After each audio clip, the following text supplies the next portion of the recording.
ja, ne da bi vam se vama i asistentu milicioneru bilo šta desilo.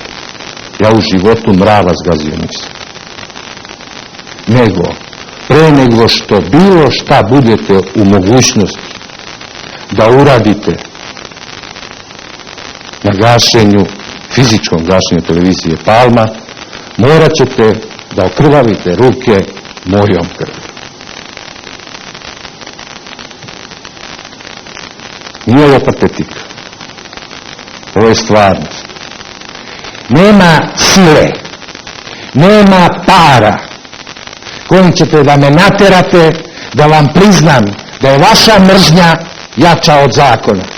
Nema sile, nema para koji možete da me naterate da vam priznam da ste iznad suda.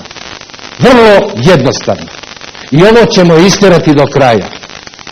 Morat ćete, ako hoćete da ugasite televiziju Palma, da okrvavite ruke. A nastavljači i naslednici će nastaviti da vode protiv vas, koji imate okrvavljene ruke, postupke koji će vam vrlo jasno, egzaktno i do kraja pokazati ko ste, šta ste i gdje vam je mjesto.